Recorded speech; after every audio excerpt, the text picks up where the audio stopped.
Friends की ओर से कविता शर्मा और कल्याणी मैडम है। हम ये आपसे जानना चाहेंगे कि ये जो मानवीय सेवा चल रही है, फूड्स पैकेट्स वितरित किए जा रहे हैं और ये आपकी एक संस्था है, उसके जरिए हो रहा है, तो ये किस प्रकार की गतिविधि है और कितने लोगों तक ये फूड्स पैकेट्स पहुंच रहे हैं और आपका क्या योगदान है महिला मंडल का, उस बारे में बताइए।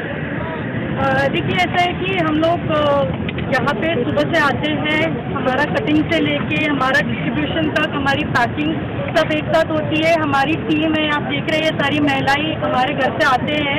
घर से महिलाएं रोटियां भी भेजती है और हम इस तरह का डिस्ट्रीब्यूशन भी करवाते हैं, पैकिंग भी होती है। अब कम से कम हमें मेरे ख्याल से 53 दिन हो गए हैं कि हम लोग ये डिस्ट्रीब्यूशन चला रहे हैं और ये सेवा हम लोग दे रहे हैं यहाँ पे। लॉकडाउन का चौथा स्टेज अभी बढ़ने चालू है और आगे चल के गतिविधि और भी बढ़ती है, लॉकडाउन की परिस्थिति आती है, तो आप महिला मंडल का इस तरह का योगदान जारी रहेगा? जी जी जी, हमारा योगदान है। हमारी बाकायदा 2 दिन पहले एक अच्छी खासी मीटिंग हुई थी इसी चीज़ को लेके कि इस तरह का जो सेवा भाव हम लोग दे रहे हैं उसे चालू रखना है या बंद करना है, क्योंकि हम लोगों का सहयोग इसमें ज़्यादा है।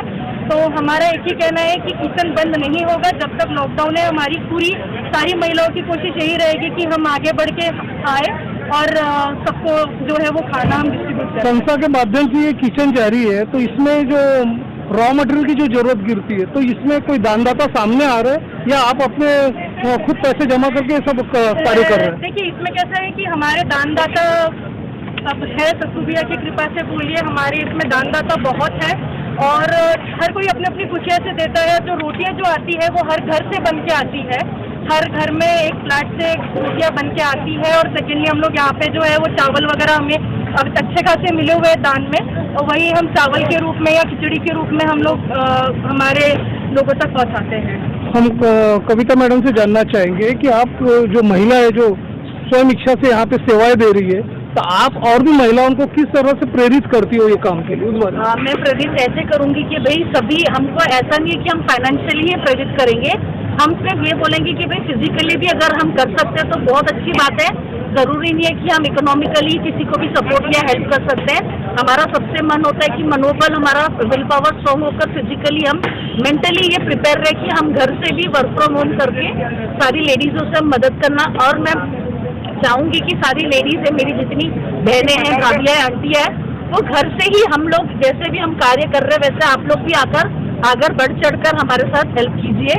और बहुत अच्छा है हमारा ये जो एनजीओ है, ये हम लोग कोई चैरिटी स्पॉन्सर हम लोग खुद नहीं मांगते हैं। नहीं, ये आपका काम स्वेच्छा से जारी है, से ही हो रहा है। तो ऐसे में आप जो यहाँ के जो नागपुर के नागरिक है उनको किस तरह का हिदायत देंगे कि मतलब किस तरह की मदद किया जाए या सैनिटाइजेशन का ध्यान रखे, उस बारे में बताइए। यही बोलना चाहूंगी कि सबसे बड़ी बात होती है कि सेल्फ हाइजीन। अगर हम खुद अपने आप में ही हम अपने ठान ले कि मुझे मेरा ही खुद को सेल्फ हाइजीन करके मैं ऐसे ही लोगों तक भी समझाऊं कि नहीं, मैं सबसे पहले अगर मैं घर में एंटर भी हो रही हूँ या मेरे फैमिली है, मेरे बच्चे हैं, तो उन लोगों की भी मैं यही चाहूंगी कोऑपरेट करके कि भाई सैनिटाइज कीजिए, नहाइए। सबसे अच्छी बात है कि हम हमारे बच्चों तक को भी ये सब चीजें सिखाएंगे। और इसी से ये मैं नहीं चाहूंगी कि भगवान ये ऐसा स्टेप अभी हमको कभी और देखने मिले।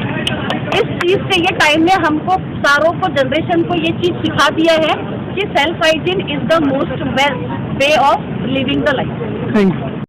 तो रजवाड़ा पैलेस के परिसर में खड़े हुए हैं, यहाँ पे नागपुर ग्रुप ऑफ फ्रेंड्स के काफी पदाधिकारी और कार्यकर्ता यहाँ पे भोजन पकाने का कार्य कर रहे हैं और यहाँ से भोजन दान और फूड पैकेट्स का वितरण किया जाता है। तो सर, हम आपसे ये जानना चाहेंगे कि ये किस तरह की गतिविधि है और ये कहाँ पे इसका फूड का वितरण होने वाला, उस बारे में बताइए। पहले मैं आपकी इस बात का यहाँ असमर्थन करूँगा।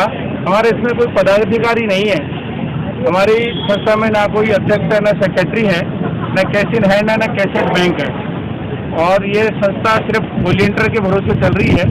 लॉकडाउन के पहले दिन से लेके अभी तक हमारा रोजाना फूड वितरण का काम चालू है, जिसमें एनएमसी और रजवाड़ा परिवार का बहुत बड़ा सहयोग हमें मिलता है, जिसके कारण हम लोग उन लोगों तक पहुंच पाते हैं जिनके पास खाना नहीं पहुंच रहा है। और बहुत अच्छी बात है कि आज के दिन हम लोग 2 लाख की संख्या को टच कर रहे हैं और आप लोग हमसे मिलने आए हैं, इससे बहुत खुशी की बात है। आज हमारा आंकड़ा 2 लाख क्रॉस कर जाएगा। इसके अलावा ये ग्रुप हाईवे सेवा, ट्रेन में सेवा और जो भी एनएमसी द्वारा विकलांग किट वितरण का काम भी किया जाता है, वो काम भी हमें दिया गया है। इसके अलावा हमारे बोलिए किस प्रकार की गतिविधि है कितने जरूरतमंदों को आप ये फूड पैकेट का वाटअप कर रहे हो, उस बारे में बताइए। सबसे पहले तो मैं आपको बताना चाहूँगी कि जो पहला दिन था हमारा, उस दिन हम लोगों ने सिर्फ 400 लोगों तक हम पहुँच पाए थे। एक शुरुआत की थी हम लोगों ने, फिर जैसे जैसे हमारा फूड क्वांटिटी बढ़ते जा रहा था, तो हमने सोचा कि एक प्रोसेस सेट होना चाहिए। जैसे कि हमारे टीम में करीब 300 लोगों का ग्रुप है, माँ एनजीओ, तो उसी हिसाब से आप देखोगे तो 300 लोगों को एक साथ बुलाना पॉसिबल नहीं था। तो हम लोगों ने सोशल डिस्टेंसिंग का पूरा ध्यान रखते हुए एक टीम बनाई गई थी, एक शेड्यूल बनाया गया था कि फूड टीम इतने बजे से इतने बजे तक आएगी, पैकिंग टीम एक टाइम से आएगी और डिस्ट्रीब्यूशन एक टीम एक टाइम पे आएगी, और जो भी डिस्ट्रीब्यूशन के लिए जाते हैं लोकेशन हुई वो सारे 4 के बाद आएंगे। तो उस हिसाब से हम लोग ये सोशल डिस्टेंसिंग का भी मेंटेन करके सारे टीम को उनके शेड्यूल के हिसाब से बुलाते हैं, ताकि हम जो भी गवर्नमेंट की गाइडलाइंस है या कोरोना को लेके जो चीज़ें गाइडलाइंस बनाई गई है वो फॉलो होना चाहिए। तो और उसके अलावा आप ये जो काउंटर अभी देख रहे हो, तो ये काउंटर गेट के पास इसलिए लगाया गया है कि जितने भी बाहर से वॉलंटियर्स आ रहे हैं या जो नॉन वॉलंटियर्स है जो अपनी एक लोकेशन पे जाके खाना देना चाहते हैं, तो वो लोगों को भी हम अंदर से अलाउड नहीं करते, ताकि वो कौन से एरिया से आ रहे तो हमको पता नहीं होता है। तो इसलिए हम लोग सारा सैनिटाइज कराते हैं उनको, और उसके बाद वो लोग एंटर होते हैं, और फिर हम यहाँ से टोकन सिस्टम के हिसाब से उनको फूड डिस्ट्रीब्यूशन करते हैं। बहुत अच्छी बात ये भी है कि हमारे पास, जैसे आपको महिलाओं ने भी बताया है, कि 2500 से 3000 का रोटी का कलेक्शन होता है, जिसमें ये राजेश भैया है जो पूरा डिस्ट्रीब्यूशन पूरा कलेक्शन करके आते हैं 2500 का। उसका भी कलेक्शन बहुत स्मूथली होता है कि एक अपार्टमेंट में फोल्ड कर देते हैं, अपार्टमेंट में गार्ड के पास रोटियाँ रखी जाती है बहुत ही प्रॉपर तरीके से, और वो रोटियाँ यहाँ पे आके